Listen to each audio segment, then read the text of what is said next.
Queridos, benção estar com os irmãos aqui. Hoje nós terminamos os ofícios de Cristo. Não sei se vocês lembram, sacerdote, profeta, e hoje nós falaremos sobre rei. Jesus, ele é o nosso rei. E antes da gente entrar propriamente no texto, eu fiquei pensando sobre a realidade de um rei, como a gente precisa de um rei. Você já parou para pensar como o Brasil precisa de um rei? Como a nossa vida precisa de um rei? E quando eu falo rei, a ideia de governo, a ideia de regência, a ideia de condução. Se o nosso Brasil fosse governado por Jesus, seria diferente. Se o nosso mundo fosse governado por Jesus, seria diferente. Então hoje, basicamente, nós vamos trabalhar essa ideia do ofício de Cristo como rei. Quais aspectos básicos que a gente aprende em relação a Cristo como ofício de rei. Se a gente for abrir o breve catecismo, que nós conhecemos muito bem, existe uma pergunta que diz assim: como Cristo exerce as funções de rei? Eu quero que você guarde essas palavrinhas aqui. Primeiro, ele sujeitando-nos a si mesmo, a ideia de sujeitar o povo a si mesmo, governando-nos, protegendo-nos, contendo e subjugando todos os seus e os nossos inimigos. Às vezes, quando a gente fala sobre rei e reinado, a gente pensa muito no nosso Deus Todo-Poderoso que está próximo. Mas ele é rei também dos inimigos. A gente precisa lembrar disso. Nada foge do governo de Cristo. Às vezes você encontra uma pessoa na rua e fala assim: aquela ali não é conduzida por Cristo, aquela ali não tem o domínio de Cristo. Tem, claro que tem. Cristo, ele é rei sobre todos. A ideia aqui é que ele governa a todos, ele está subjugando a todos, tanto ao seu povo e aos inimigos. Então, aquela ideia de que você precisa ter um passo de aceitar Jesus como seu rei. Ele é o seu rei, queira você aceite ou não. Ele é o rei da sua família, queira você aceite ou não. Então, isso é interessante, porque no final todo joelho se dobrará, toda língua confessará que Cristo é o rei. Então não importa se nós hoje, se a gente fica pensando e colocando algumas posições, não, aquela pessoa não reconhece Cristo como rei. Ela pode não reconhecer, mas a realidade é que Cristo é rei sobre ela e sobre as pessoas que não reconhecem Cristo como rei. E quando a gente vai pensar, agora eu quero que você abra a sua Bíblia, a gente vai passar em alguns textos, Isaías 9, no primeiro versículo, em relação a algumas profecias que eu percebo, cristocêntricas, que apontam Jesus como rei, e essa de Isaías 9 é interessante para a gente ler aqui, você conhece de cor, 9:6, que vai dizer: o seu nome será maravilhoso, Deus forte, conselheiro, Pai da eternidade, príncipe da paz. Vou inverter a ordem aqui.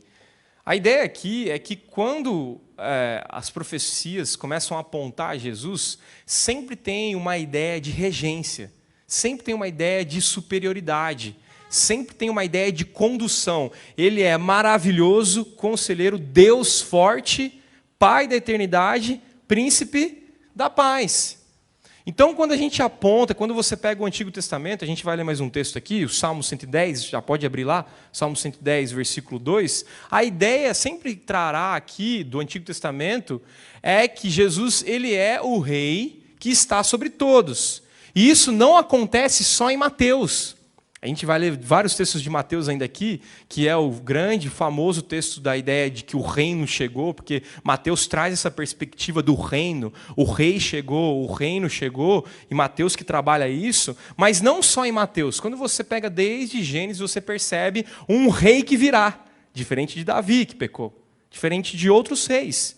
Mas ele virá. Salmo 110, 2 diz assim: o Senhor enviará de Sião o cetro do seu poder, dizendo: domina entre os teus inimigos.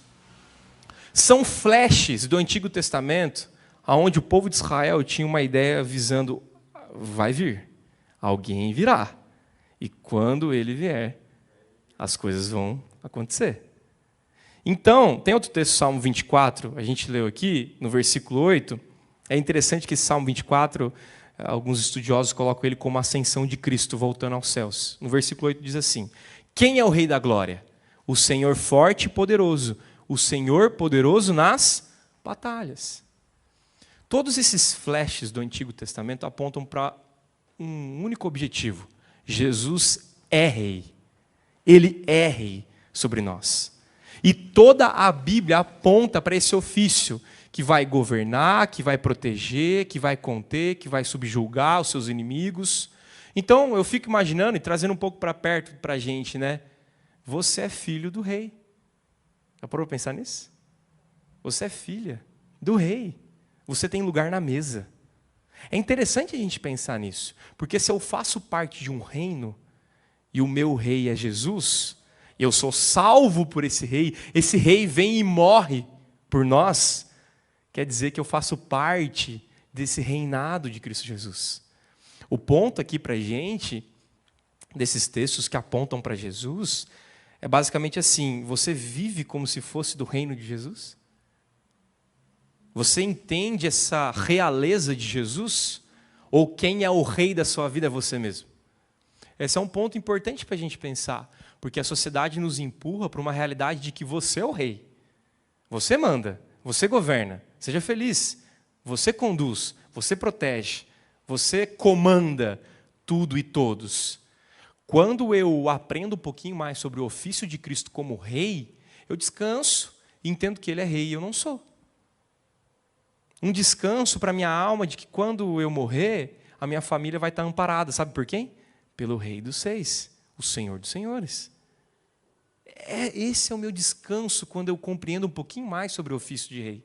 Mas quando a gente chega no Novo Testamento, e a gente vai passar por Mateus também, eu quero que você abra primeiro em João, no primeiro capítulo, no versículo 49, quando Natanael levanta e exclama a realidade do reino que chegou. Porque Jesus é o reino. E Jesus chegou na terra. Ele diz assim, no primeiro capítulo, no 49, então exclamou Natanael, mestre, tu és o Filho de Deus, tu és o Rei de Israel. Essa realidade, quando Jesus pisa na terra, ela é fantástica. Porque aqueles que estavam próximos de Jesus perceberam o reinado de Jesus. Ele é o rei, mesmo nascendo aonde?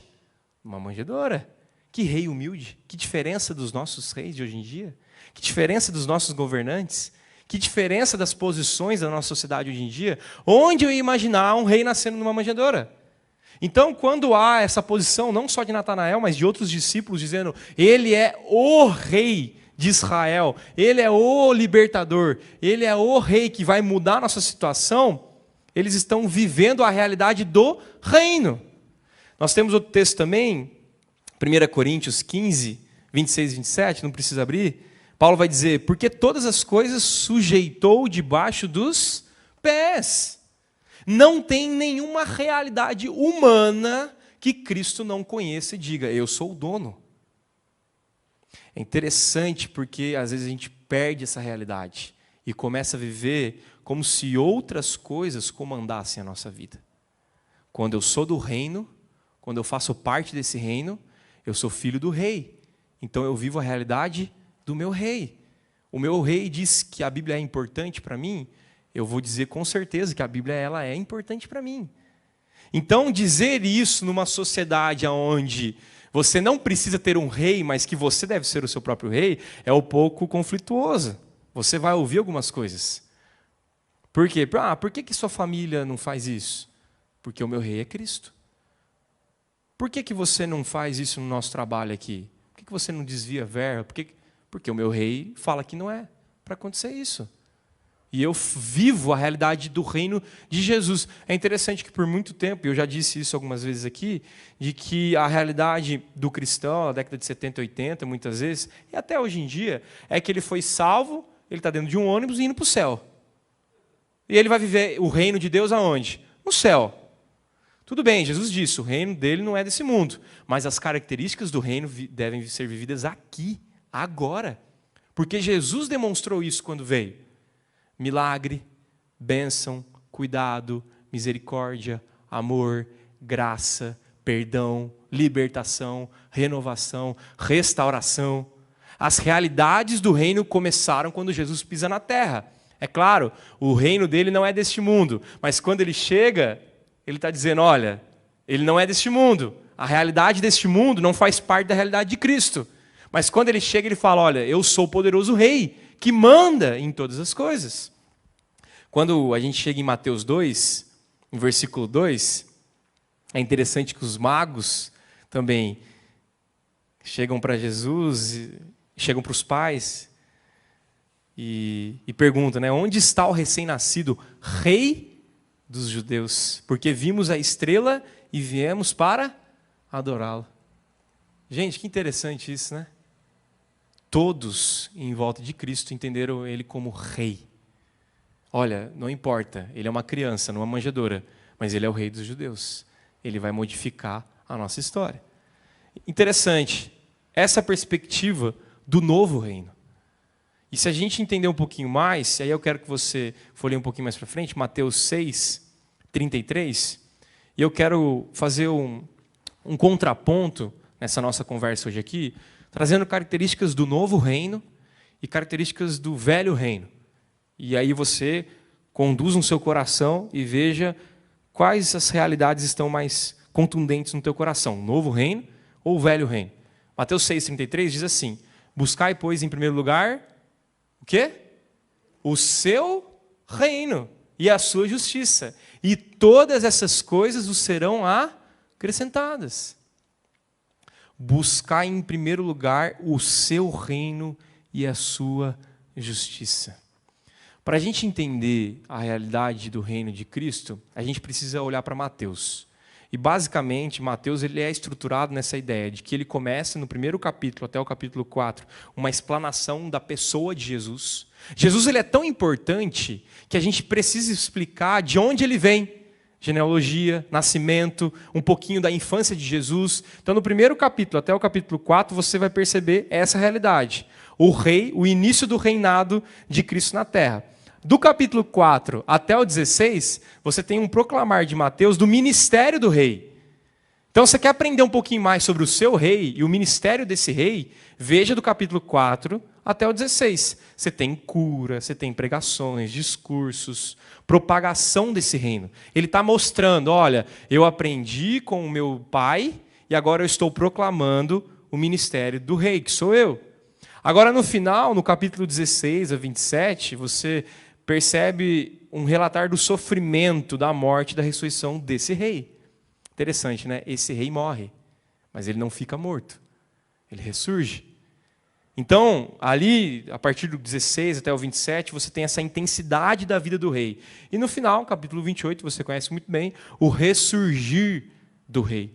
Tá, Diego, o que eu quero falar sobre isso em relação a essa perspectiva de Mateus? É que Mateus traz a nova visão, o novo reino na terra. Por isso que o texto vai dizer, olha, pois buscar em primeiro lugar o seu reino e a sua justiça.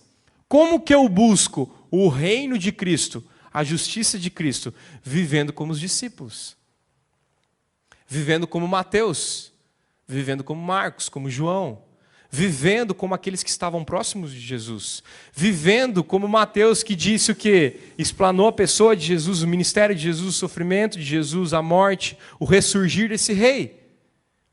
Então, para que eu viva a realidade do novo reino em mim, eu preciso entender que já não sou mais eu quem vivo, Cristo vive em mim, como Paulo disse. Mas eu preciso colocar na minha vida essa realidade do reino. Então eu já não consigo mais ficar explanando as minhas vontades. É a vontade do meu rei. Eu já não fico mais colocando as minhas posições. São as posições do meu rei. E é interessante que quando você vai ler Mateus, você não vê Mateus falando dele mesmo. Você não vê Mateus criticando. Ó, tá vendo o que Pedro fez? Tá vendo o que Judas fez? Todos os textos apontam para uma única coisa: o reinado de Jesus.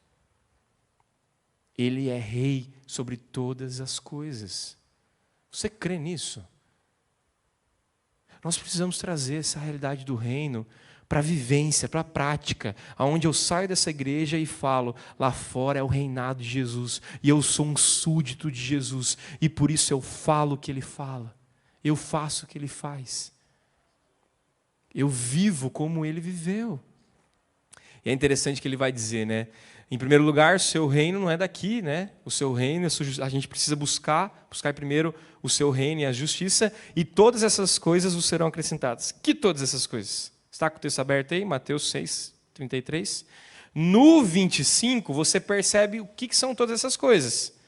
Por quê? Porque aí ele começa a explanar o quê? Não andeis ansiosos por coisa alguma. Quais coisas? Pela vida, comida, bebida, corpo, roupa, saúde. A ideia aqui é que quem é do reino não precisa se inquietar com essas dificuldades básicas da vida. Quem vai sustentar você? Seu rei. Quem vai cuidar da sua saúde? O seu rei Jesus. Quem vai conduzir, amparar, guardar sua família? O rei todo-poderoso. Porque ele está dizendo, olha, assim, os gentios que são assim, na inquietude da alma, da vida, dizendo o que eu vou vestir, como que eu vou beber, como que eu vou comer, a minha saúde, a minha vida, a comida, vestimenta, como que eu faço, como aquilo. Se você vive na realidade do novo reino, que é o de Cristo, você precisa descansar. Descansa. Descansa. O seu rei é totalmente poderoso. Ele veste os lírios do campo. Que formosura, que coisa mais linda. Ele cuida de você. Eu gosto dos salmistas que, em diversos salmos, ele fala assim, bendize a minha alma, o Senhor, ele pregando para a própria alma. Às vezes a gente faz falta fazer isso. Chegar em casa e falar, oh minha alma, lembra de Cristo como rei. Lembra dessa realidade, que eu descanse no Senhor, porque todas as outras coisas vos serão acrescentadas. Quando você coloca a perspectiva do novo reino em primeiro lugar. Sabe qual que é o problema? Nós não colocamos a perspectiva do reino, da justiça de Cristo em primeiro lugar. E nós queremos as outras coisas. Interessante, porque se somos chamados como os discípulos de Jesus, a gente precisa olhar para um texto desse e falar, isso aqui é identidade para o meu coração. Eu vou viver dessa forma. Eu vou mostrar para as pessoas que eu não fico correndo pelas outras coisas. Porque é interessante, porque o mundo, se a gente invertesse o versículo, daria certinho para o mundo. As outras coisas devem ser em primeiro lugar. Depois, se sobrar um tempinho, a gente pensa numa religião, a gente pensa num talvez Deus de algum lugar. Se sobrar um tempo, mas eu preciso correr primeiro pelas minhas coisas. Você percebe que quando você diz sim para o reino de Cristo, você diz não para o reino deste mundo. É impossível abraçar os dois ao mesmo tempo. São dois senhores, não tem como. Você vai ser fiel a um e infiel ao outro. Essa é a diferença. No versículo 34, ainda no capítulo 6 de Mateus, vai dizer assim, portanto, não vos inquieteis com o dia de amanhã, pois o amanhã trará os seus cuidados. Basta o dia o seu próprio mal. Essa é a diferença de quem vive a realidade do reino de Jesus aqui. Pode ter aflições, dificuldades, ansiedades. Isso vai passar pela nossa vida. Vão ter dificuldades onde você vai ficar fora do eixo. Mas você precisa lembrar, logo em seguida, depois de uma bagunça de alma, muitas vezes, de que o seu rei chegou para mudar a situação e que você vive debaixo de um reinado de Deus. Não é mais o seu reinado, já não é mais o reinado da sua família, já não é mais o reinado dos seus amigos, já não são os comandantes dessa era que mandam em você, mas sim Cristo Jesus, o Todo-Poderoso Rei dos Reis. Quando a gente descansa nisso, gente, a gente vive melhor, mais descansado, mais tranquilo, sabendo que nada foge da realidade desse reino. Algumas perguntas talvez você possa fazer para mim. Diego, mas a Covid fugiu da realidade do reino de Cristo? Não. A morte de um filho não foge da realidade do reino de Cristo. Ele sabe, ele governa. A diferença é que ele é um rei que desce do seu trono e chega nessa terra e fala, eu vou morrer por você. Essa é a diferença do nosso rei. O nosso rei levanta do seu trono. Gente, você tem noção do que é isso? Ele deixa a sua exaltação, ele deixa a sua posição de grandiosidade e se faz homem, habita entre nós. e morre pelos seus súditos. Que rei é esse? Quem é o rei da glória? O Senhor Todo-Poderoso da batalha. Esse é o nosso Jesus. O velho reino ficou para trás. Esse é o novo reino. Se o reino de Jesus ele é duradouro, o reino deste mundo é limitado. Você pode até achar que ele vai durar um pouquinho mais, as questões deste mundo. Puxa, Diego, é tão bom, é duradouro isso. Não é. Daqui 100 anos, ninguém vai estar mais nessa igreja. Já parou para pensar nisso? Ninguém mais. Eu espero, em nome de Jesus, que eu também não esteja. Já esteja na glória, gozando de Cristo. Mas ninguém mais vai estar. Ela é rápida, gente. Há 100 anos atrás não tinha ninguém aqui. Aqui é passageiro, gente. O reinado de Cristo traz um alerta para a gente. Aqui é passageiro. Passageiro. As coisas vêm e vão. Não foi ontem que você estava na faculdade? Não foi ontem que você teve seu primeiro filho? Não foi ontem que você casou? Foi ontem. O reinado deste mundo passa rapidamente. Mas qual é a perspectiva deste mundo, né? Se ele é limitado, imperfeito, vazio, falso e até antropocêntrico, colocando o homem no centro, eu percebo que neste velho reino, que quando Jesus chega ele se depara com o velho reino, há algumas características importantes para a gente perceber do velho reino na época de Jesus é o mesmo do velho reino desse agora, na nossa sociedade. Mateus 20, olha comigo, no Mateus 20, versículo 25 até o 27, olha uma das marcas deste reino, do reino deste mundo. Olha que interessante. Ele vai dizer, Mateus 20, 25 e 27, estou correndo um pouquinho, tive que pular alguns textos, mas a gente vai chegar no nosso segundo ponto agora. Então Jesus, chamando-os, disse: sabeis que os governadores dos povos os dominam, e que os maiorais exercem autoridade sobre eles. Não é assim entre vós, não é assim no reino de Cristo. É isso que ele está dizendo. Pelo contrário, quem quiser se tornar grande entre vós, será esse o que vos sirva. E quem quiser ser o primeiro entre vós, será vosso servo. Gente, a característica do velho reino, tanto na época de Jesus, os hipócritas, os fariseus, aqueles doutores da lei, e tanto na nossa época, na nossa sociedade, é que existe uma dominação da liderança para os seus liderados. Não importa o seu partido político, não importa em quem você vota, não importa, não pense em nada agora. Existe desigualdade no Brasil? Existe. Não tem como você falar que não existe. Existe desigualdade no Brasil. E eu não estou colocando pontos de partidos aqui, nem nada. Mas existe desigualdade no Brasil. Existe. Quando a gente pensa que uma das marcas do governo deste mundo, no reino velho, na sociedade que nós vivemos, é o domínio de liderança contra os seus liderados, eu percebo uma característica do pecado. Isso é fruto do pecado, gente. É o pecado que vive em nós, colocando pessoas contra pessoas, políticos contra políticos, governos contra governos, famílias contra famílias. Quando eu vejo esse texto de Mateus 20, 25, 27, ele está deixando bem claro, ele, olha, aqui no reino velho, os governadores dos povos dominam, e os maiorais exercem autoridade sobre eles. Não é assim entre vós. Na realidade do reino, não é assim. Aquele que, pelo contrário, quiser tornar-se grande entre vós, será o quê? O que serve. Jesus, que é o rei, serve. Quem dirá a nós? Por que a gente não serve, gente? Então, a gente colocando esse contraponto entre velho reino e novo reino, que é conduzido por Cristo, há uma grande diferença na questão de liderança. Por isso que aqui na igreja, a gente tem que pensar numa liderança que exerce misericórdia, perdão, amor, compaixão, que serve, liderança que tem que servir. Ouvi dizer uma vez lá no seminário que tinha um pastor numa igreja lá que quando terminava o culto, ele deixava todo mundo guardar as cadeiras, ele não colocava a mão numa cadeira. Aí quando confrontado, o que ele falava? Não, eu sou pastor.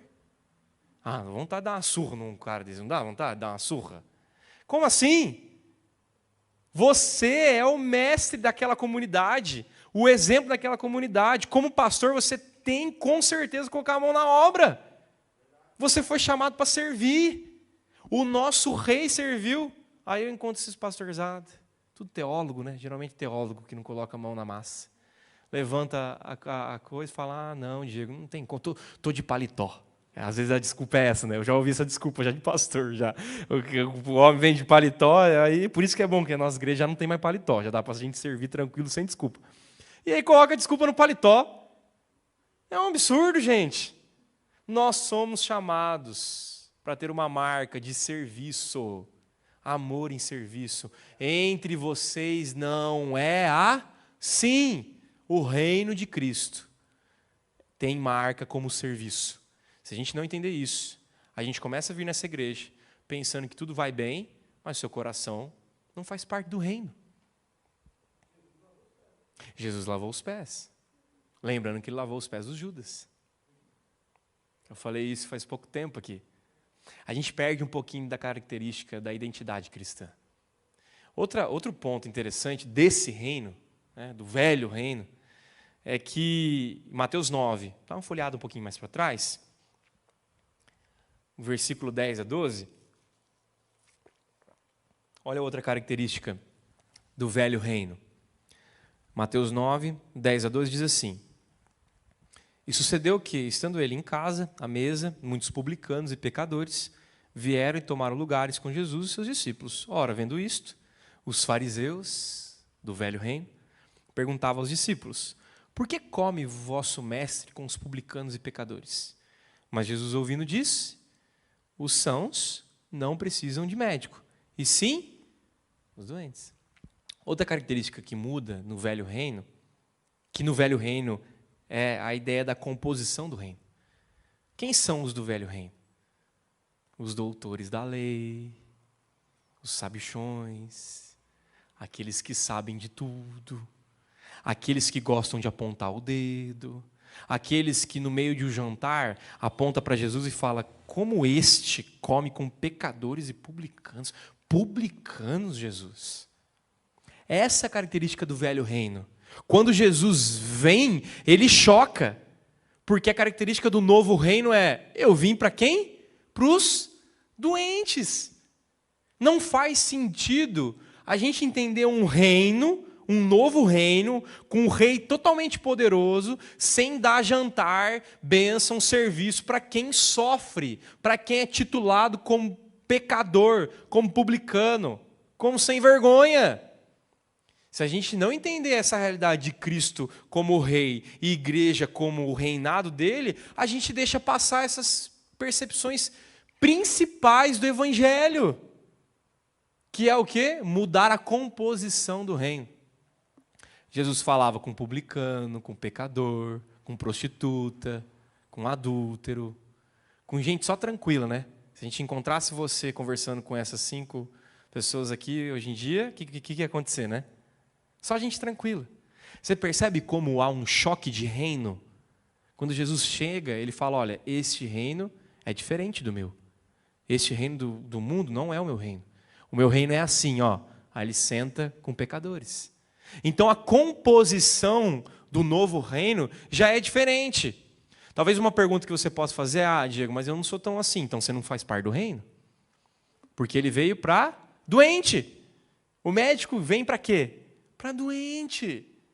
Você percebe que a gente precisa bater sempre nessa tecla de lembrar que você faz parte do novo reino, não do velho reino. Então, perceba isso, coloca no teu coração, faz um desafio aí. Será que as suas características estão mais para o novo reino ou para o velho reino?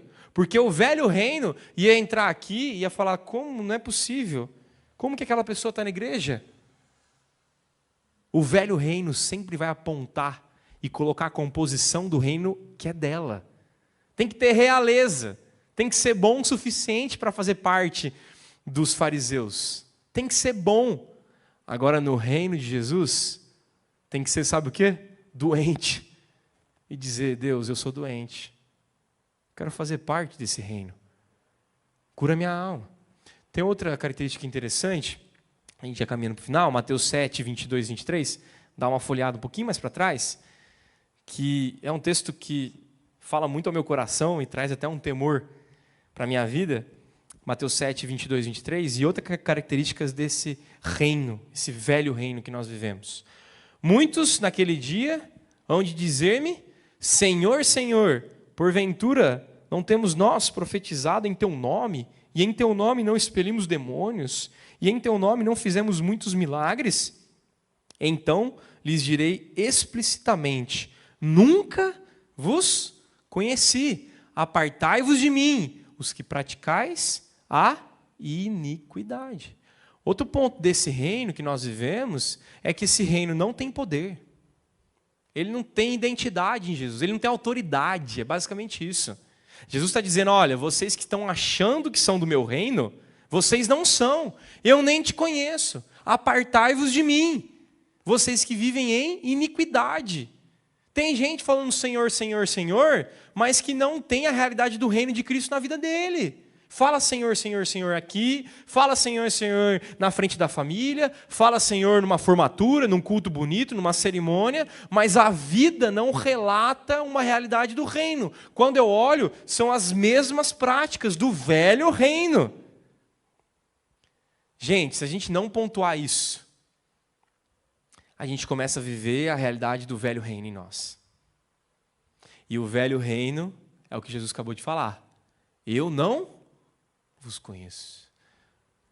Deus, tem misericórdia de nós, para que nesse dia a gente não chegue lá. E Deus olhe para a gente e fale, olha, eu não te conheço. Infelizmente, você viveu as características do velho reino. E Jesus chegou e você está esperando o que mais? O reino já chegou. No final de Mateus, a gente percebe a autoridade dos discípulos, né? Mateus 28, 18 e 20, a gente conhece bem. Jesus aproximando-se, falou-lhes, dizendo, toda a autoridade me foi dada no céu e na terra. Ide, portanto, fazei discípulos de todas as nações, batizando-os em nome do Pai, do Filho e do Espírito Santo, ensinando-os a guardar todas as coisas que vos tenho ordenado. E eis que estou convosco todos os dias, até a consumação do século. O velho reino não tem essa autoridade. Ele não cura, ele não tem poder, ele não ensina. Ele pode ter até uma falsa sensação de ensino, uma falsa sensação de cura, algo bem periódico, algo bem raso. Acho que a nossa sociedade e o reino velho, tanto lá quanto aqui, é um reino raso, onde você acha que tem profundidade, mas é superficial. O reino de Cristo ensina, cura, batiza, em nome do Pai, do Filho e do Espírito Santo, cuida das pessoas, envia pessoas, ama pessoas, toma conta de pessoas, traz para perto do reinado. É um reinado que não é só nosso. É interessante pensar nisso, que tem reino que fala, não, você pode, você não pode, você pode, você não pode, você não pode. Não é assim. O reino de Cristo é para todo aquele que crê no Filho, que crê no Rei. E quando eu creio, eu sou batizado e sou salvo, e faço parte desse reinado totalmente poderoso. Tá, Diego, como que a gente vive então, agora? Vive as realidades do reino. A pergunta é, você está conseguindo viver dessa forma? Você aprendeu sobre a realidade do reino aqui? Poder, autoridade, cura. Essa é a realidade do reino. Assim que nós devemos viver. Mas é claro, pensando que há de vir um momento em que Cristo voltará e derramará a completude do reino. Esse será o fim dos tempos. Tinha um hino antigo, não sei se os irmãos lembram, que fala sobre a ideia de que nós não somos daqui, né? Sou forasteiro aqui. Vocês lembram desse hino? Ele vai falar, sou forasteiro aqui, em terra estranha estou, celeste, pátria, sim, é para onde? Eu vou, embaixador do rei, do reino lá dos céus, venho em serviço do meu rei. A realidade do reino acontece aqui, Jesus nos ensina isso, mas lembre, você é forasteiro aqui. Você vive como embaixador do rei. As características do reino estão em você, até que um dia tudo acabará. Nosso Cristo voltará. Ele governa, Ele autoriza, Ele subjuga, Ele mantém. Esse é o nosso Rei. E no fim, pelo que também Deus o exaltou sobremaneira, e lhe deu o nome que está acima de todo nome, para que ao nome de Jesus se dobre todo o joelho, nos céus, na terra e debaixo da terra, e toda língua confesse que Jesus Cristo é o Senhor, para a glória de Deus Pai. Filipenses 2, 9 a 11, toda língua confessará, gente. Há de chegar um momento que Ele voltará, e o seu reino será completo, será perfeito. Novos céus e nova terra. Pergunta para o nosso coração é: você faz parte desse reino? Tua identidade está marcada como o reino de Jesus ou como o seu reino? Você vive o seu reino, o seu feudo, o seu clã. Realidade de Jesus em nós, queridos. E por causa disso nós levamos o evangelho dele. Porque eu sou filho do rei. Eu não posso pregar a não ser Cristo Jesus, morto e ressurreto em nossos corações. Que Deus te abençoe muito. Quero ter um tempo de oração com você. Pense um pouquinho sobre o reinado de Jesus no seu coração. Ele é rei, queira você ou não. Ele é rei. Agora o ponto é, você está vivendo essa realidade do reino? Difícil a gente pensar isso. Tira um tempinho para lembrar do nosso Cristo como rei.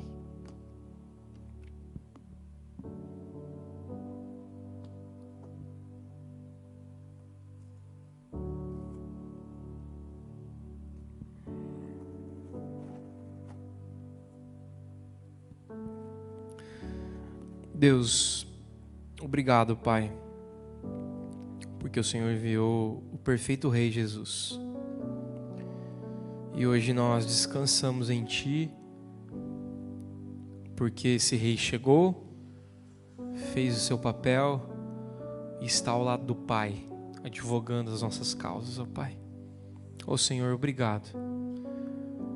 Que essa identidade de súditos seja marcado no nosso coração, que as pessoas possam ver isso em nós, que somos súditos do Rei perfeito, que somos súditos e governados pelo Rei Jesus, ó Pai.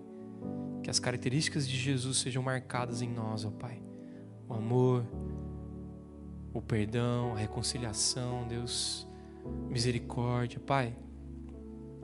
Toque em nossas vidas, ó Pai, que não chegue o nosso nome para as pessoas, mas chegue a assinatura marcado como súdito de Cristo. Tire os nossos desejos, as nossas vontades, que são contrárias à Tua palavra, Pai. E que o reino de Cristo Jesus viva cada vez mais em nosso coração essa realidade tão poderosa de autoridade, de clamor, de poder do Espírito Santo, Deus. Nos ajude, ó Pai. E que a graça do Rei Jesus, o amor de Deus, nosso Pai, e o consolo do Espírito Santo seja sobre cada um aqui, súdito de Jesus, governado por Jesus, hoje e para todo sempre. Amém.